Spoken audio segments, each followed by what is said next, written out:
Assalamualaikum warahmatullahi wabarakatuh. Hai teman-teman, apa kabar? Hari ini kita jumpa lagi di sesi pelajaran siklus air tanah.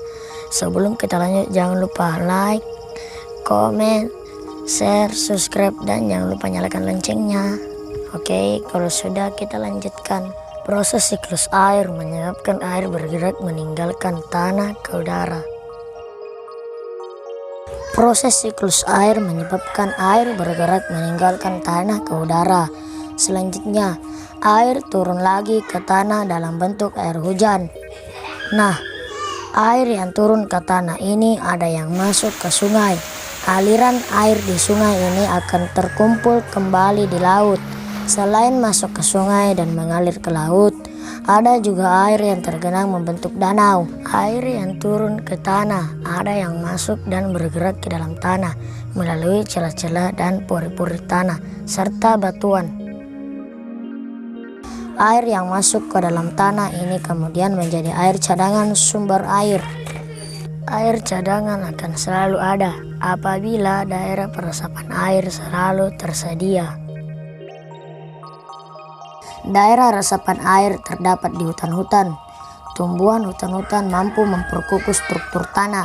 Saat hujan turun, air tidak langsung hanyut, tetapi air akan terserap dan tersimpan di dalam tanah.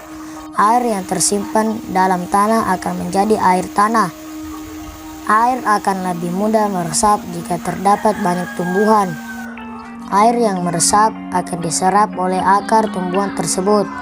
Adanya air dan akar di dalam tanah menyebabkan struktur tanah menjadi kukuh dan tidak mudah longsor.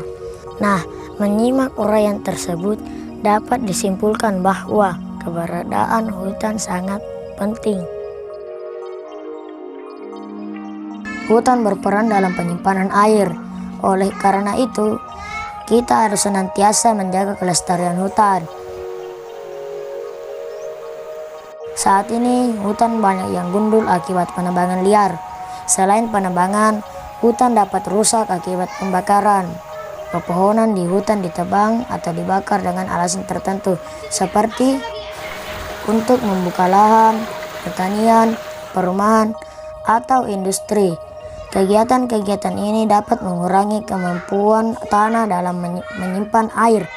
Akibatnya, pada saat hujan terjadi banjir dan pada saat kemarau banyak daerah mengalami kekeringan.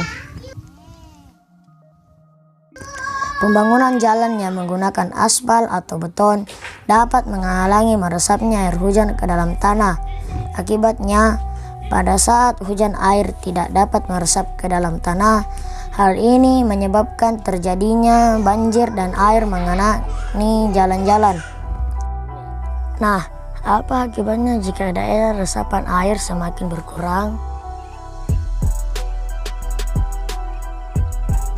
Apabila daerah resapan air semakin berkurang, cadangan air di bumi ini semakin menipis. Hal ini dapat mengakibatkan sungai-sungai dan danau menjadi kering. Keringnya sungai dan danau menyebabkan proses penguapan semakin menurun. Menurunnya proses penguapan ini menyebabkan berkurangnya pengendapan titik-titik air di awan. Keadaan ini tentu mengurangi terjadinya hujan. Kekeringan dapat terjadi karena beberapa sebab, yaitu faktor alam dan kegiatan manusia. Jaga pohon-pohon kita, jaga hutan-hutan kita agar air tetap tersedia. Sekian pembelajarannya hari ini, semoga bermanfaat. Saya Muhammad Zakir Ramadan dari SDN Gandaran Jawa 1, Palantikang, Kabupaten Goa, mengucapkan banyak terima kasih. Sekian pembelajarannya hari ini, sampai jumpa di pembelajaran berikutnya. Assalamualaikum warahmatullahi wabarakatuh.